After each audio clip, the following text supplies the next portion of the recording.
you very much indeed. Let's bring our final guest there, shall we? He's a singer, he's a songwriter, he's an actor. He's also a movie director. He's directed his first film, which he also wrote. I think he's one of the most interesting artists around right now. Will you please welcome, it's Ben Drew from Plan B.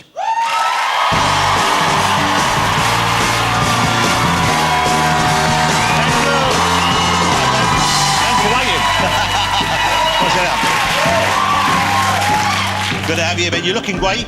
Thank you. Before we chat about you, what do you think of Gareth's rapping? Do you think he's got what it takes, or he's MCing, whatever that was exactly? Because now you get your chance, now he's in there. Do you know what? It's poetry, so if he doesn't like rapping, he doesn't like poetry. That's a very good point. But, you know, there's a big misconception about hip-hop music, and that's because of the way that it's sold in this country. And what's that misconception, then? That it's all about money, hoes and rims. To be fair, a large amount of it is. Well, a large amount of the stuff you hear is. Yeah. So but the underground stuff isn't. It's very conscious and it's more like poetry. And there seems to be a move now towards slightly more, kind of a broader base of stuff. I've seen a lot of the new stuff is touching on other issues, more so than it used to even. You know, people are listening to my hip-hop now because of... it's ironic. Soul music is allowing people into the real world of hip-hop, I feel, which I captured with my film, Ill Manners, and a new record. Before I'd done Strip the Max, I don't think it would have been possible for a record like Ill Manners to do what it done, you know, go #1. You know what's interesting is, I find about you, is you're obviously a very intelligent young man. You're not necessarily a well-schooled young man. I don't know, how far did you get in your education? No, that wasn't me having a dig. I mean, in terms of, like, you know, you're not university educated, but you're very smart, you're very intelligent. University of life. Yeah. So you're very articulate as well. Where does that come from, do you think, Ben? What is that? Is this from you know what? Hip-hop music brought me up, and in order to do it, you have to have a good vocabulary, you know? And I didn't get the grades at school. You know, I got kicked out of school.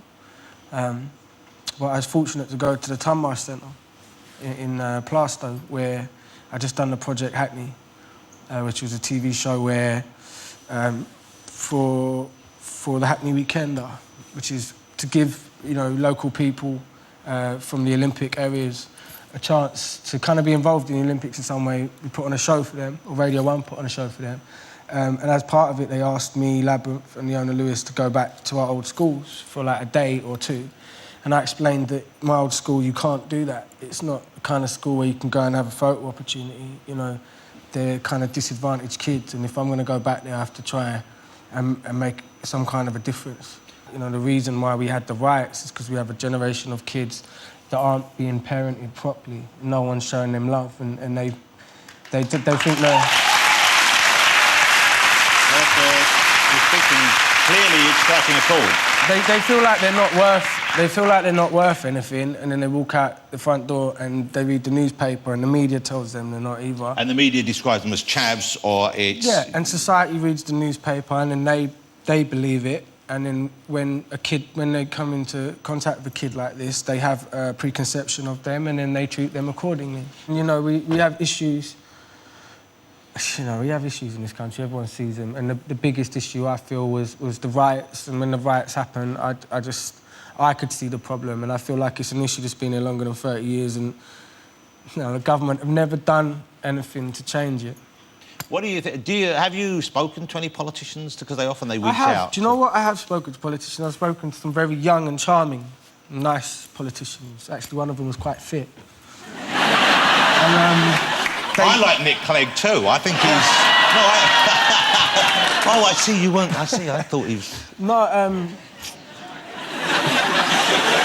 their hearts, you know, like, at this age, I think if you get into politics, you kind of, like, you get into it for the right reasons. You kind of want to change things.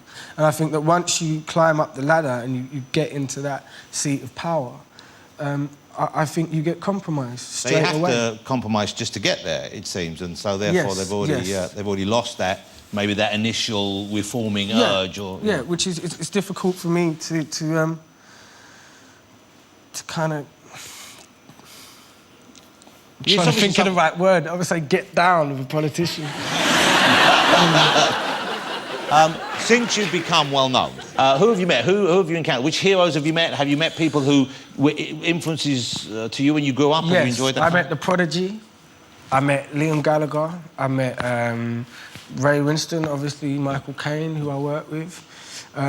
Who did you meet at the Nordhoff Robbins? Oh, OK. Who did you meet there? This is this intrigues me, this story. So I won 3 Ivor Novellos. Was it last year or the year before? Year before, I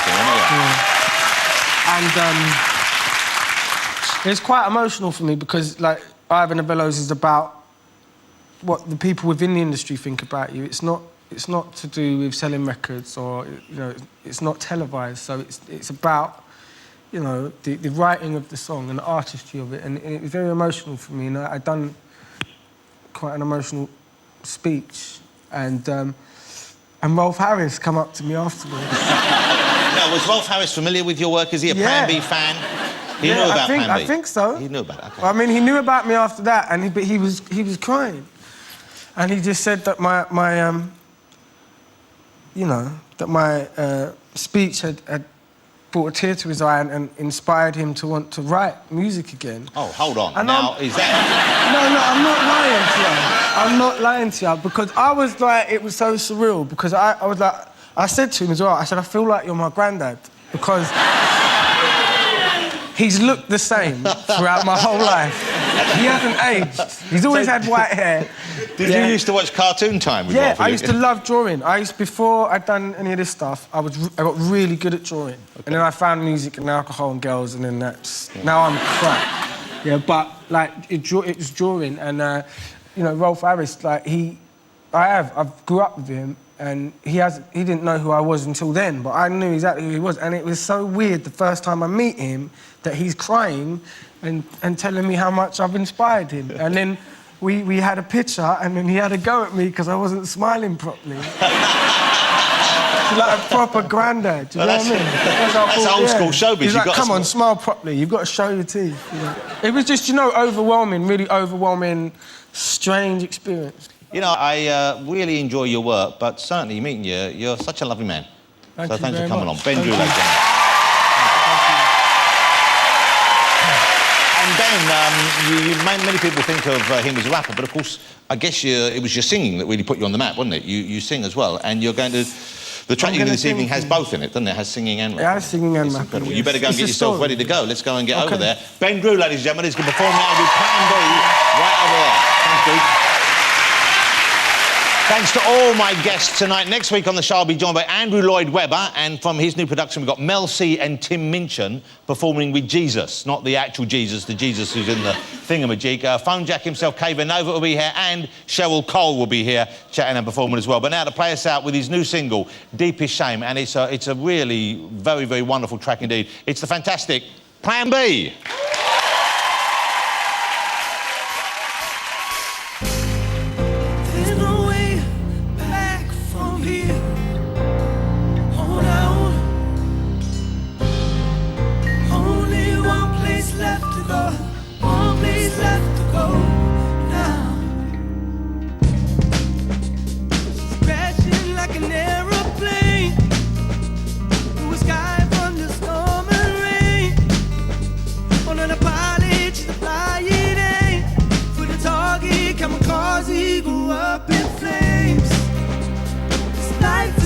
She must pay the price for her mistake, because she only has herself to blame. Her that is the deepest shame. There's no way back from here. On out, only one place left to go. One place left to go. She was once a princess, but now she's a mess. A fiend for a fix like the rest. Illicit sex with Brooklyn less. But she was a sweet thing, nevertheless. Back in the day, abused as a child, she was always likely to end up this way. The past ripped in the dark parts of her brain, and only heroin seems to take away the pain. So she rolled with the boy and lit the flame. Inhale, exhale out once again. She's on the game. They all know her face, and it's time to go and rate. Just not her name, with only herself to blame. She lives as hell. There's a million other girls just like Michelle, out in the streets with nothing else to sell to these desperate males other than themselves. So there's no way back from here. Hold on, only one place left to go. One place left to go now. There's no way back from here.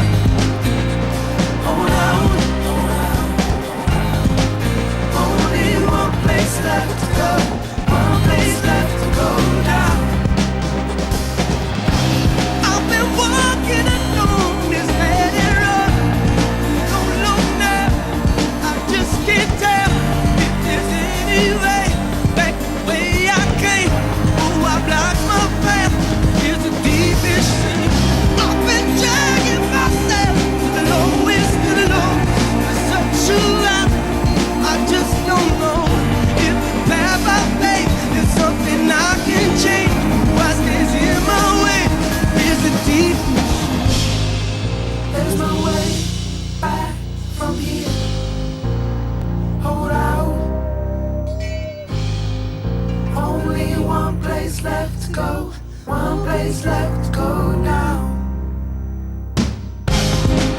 There's nowhere, there's just no way, there's just no way, there's just no way back from here on now. Only one place left to go now.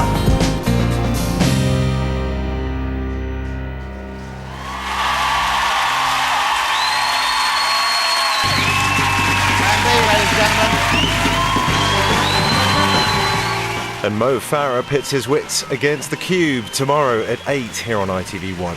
Next Saturday on The Jonathan Ross Show, Andrew Lloyd Webber, the cast of Jesus Christ Superstar and the one and only Cheryl Cole are all stopping by. Next tonight, though, Keira Knightley stars in Pride and Prejudice after the news.